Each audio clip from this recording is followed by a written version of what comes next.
रसूल पाक सल्लल्लाहु ताला अलैहि वसल्लम की मीलाद के मुतालिक दलाइल बहुत सारे हैं। हाँ, जिस शक्ल से मना रहे हैं, जाहिर सी बात है ज़माने के बढ़ते बढ़ते हर चीज़ में तरक्कियाँ होती रहती हैं। सबसे बड़ा सवाल सुन्नियों से यही किया जाता, सहाबा ने मनाया था, ताबईन ने मनाया था, औलिया ने मनाया था, ये तो अब के ज़माने में मनाया जा रहा है। जुलूस जो है इसकी तारीख़ आला हज़रत फ़ाज़िल बरेलवी रहमतुल्लाह ताला अलैह ने भी फरमाया। 8वीं सदी हिजरी में बाज़ शाकान रसूल ने जुलूस निकाल कर अपने आका की बारगाह में खिराज अकीदत पेश किया, लेकिन उस वक्त मौजूद उम्मत के सारे उलमा ने उसको बुरा नहीं समझा, उसको ख़राब नहीं समझा। बहरहाल मैं आपको बताऊं, सहाबा ने मनाया था, ये बार बार सवाल करते हो। ताबईन ने मनाया था, अरे मियाँ वो तो रोज़ मनाते थे मेरे आका की मिला, तुम तो 12 रबीउल अव्वल साल में एक बार कर रहे हो। सहाबा रोज मनाते थे। मीलाद का मतलब क्या है? जाओ पूछो, हसन बिन साबित हमेशा कहते थे, व अहसनु मिनका लम तरा कत्तु आइनी व अजमलु मिनका लम तलिदिन निसाउ। यही तो मीलाद मुस्तफ़ा है। ऐ रसूल, आपसे ज़्यादा हसीन मैंने किसी को देखा नहीं, आपसे ज़्यादा खूबसूरत किसी माँ ने जना नहीं। ये तो सहाबा मीलाद नहीं मना रहे हैं। सहाबा कराम हुजूर अकरम सल्लल्लाहु ताला अलैहि वसल्लम के कसीदे पढ़ते थे। अब आओ हिजरत का वो वाक़या तो सुनो ज़रा। अल्लाह के हबीब सल्लल्लाहु ताला अलैहि वसल्लम जब तशरीफ़ ला रहे थे मक्का से मदीना तैयबा, 14 दिन तक मदीने वालों ने इंतज़ार किया है। तुम 11 रोज़ से इंतज़ार कर रहे हो 12वीं शब आएगी। मदीने वाले 14 दिन तक, जैसे ही हुजूर मक्का से निकल चुके खबर हुई, मदीने के सारे लोग टीलों पर जाकर खड़े होते थे और इंतज़ार करते थे कि वो नूर वाला कब तशरीफ़ ला रहा है, रसूल पाक सल्लल्लाहु ताला अलैहि वसल्लम कब आ रहे।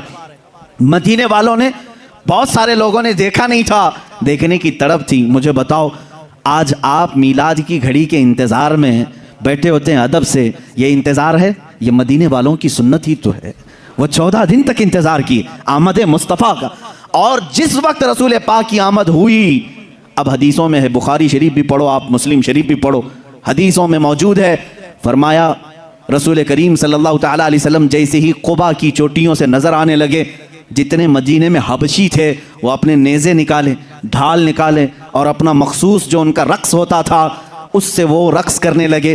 ढालों पर अपने नेज़े मार मार कर कहते थे, मुहम्मदुन अब्दुन सालेह, मुहम्मदुन अब्दुन सालेह। ये अल्फाज थे हबशियों के।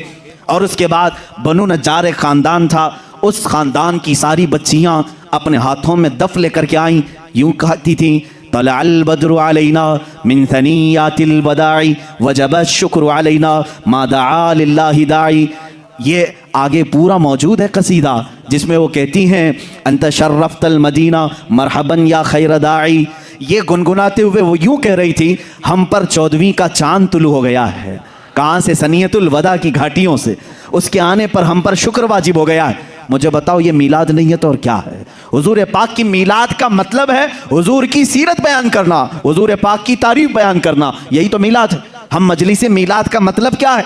सिर्फ 12वीं शब को मनाना यही नहीं, साल भर जब भी आप मेरे आका के तज़किरे करेंगे हम उसको मीलाद मुस्तफ़ा ही कहते हैं। मौलूद की महफिल है, मजलिस मीलाद है, जहाँ रसूल पाक की आमद के किस्से बयान किए जाएँ, तारीफ़ व तौसीफ़ बयान की जाए, वो मीलाद है। सहाबा ने किया है मेरे अजीज़ों। अब अल्लाह के नबी सल्लल्लाहु ताला अलैहि वसल्लम जब तशरीफ़ लाए तो क्या हुजूर ने मना कर दिया? जो हिजरत के बाद हुजूर तशरीफ़ ला रहे थे।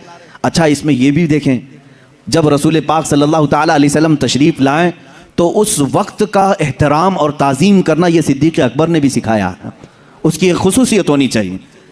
जाहिर सी बात है, आज आप हमारे मेंबर को, हमारे यहाँ पर स्टेज को अलग अंदाज से देख रहे होंगे, इसलिए कि ये आए हैं मीलाद मुस्तफ़ा के एहतराम में।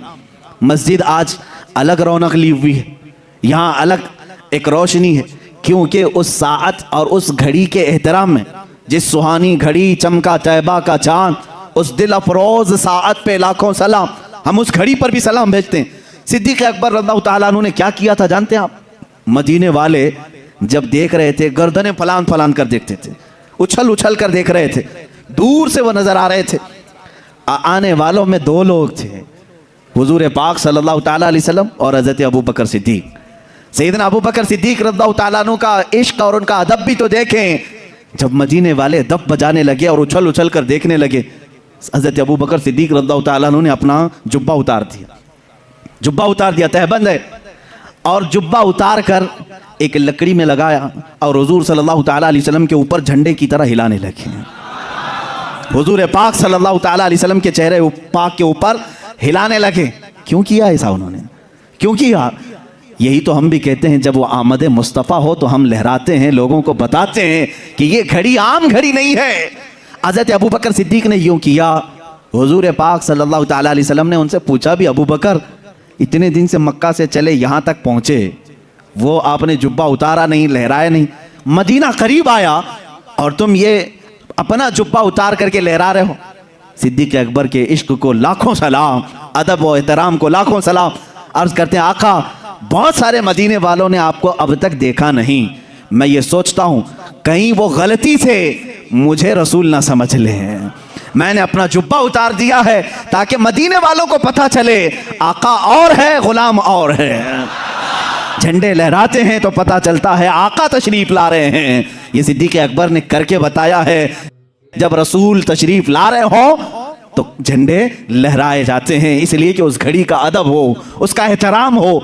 मदीने वालों ने देखकर ही पहचान लिया, जो लिबास उतार कर आ रहा है वो गुलाम रसूल है, और जिसके सर पर झंडा लहरा रहा है अगर से जुब्बे का हो वो मोहम्मदुर रसूलुल्लाह है। मेरे आका सल्लल्लाहु ताला अलैहि वसल्लम के आने का अदब और एहतराम मदीने वालों ने भी किया था। अब मैं ये कहता हूँ कि जिसे मदीने वालों की खुशकिस्मती मिली वो मेरे आका की मीलाद मनाएगा और मदीने वालों में उसका हशर भी होगा, क्योंकि मेरे आका ने फरमाया है, मन तशब्बह बिकौमिन फहुव मिनहुम, जो जिस कौम की आदत को अपनाएगा दुनिया में, क़यामत के दिन वो उसी कौम के साथ उठाया जाएगा।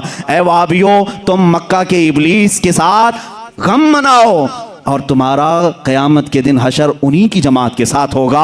हम आज कुमकुमे भी लगाएं, झंडे भी लहराएं, 12वीं शब को अलल ऐलान कहें कि आई नई हुकूमत, सिक्का नया चलेगा, आलम में रंग बदला, सुबह शबे विलादत, हम इस फ़ख्र के साथ कहेंगे, इसलिए कि मदीने वाली कौम के तरीक़े पर हमने किया है। और रसूल ने फरमाया, जो जिस कौम की मुशाबहत करता है क़यामत के दिन वो उसी के साथ उठाया जाएगा। फ़ख्र करो, क़यामत के दिन इंशाअल्लाह हम सब मदीने वालों के साथ उठाए जाएंगे।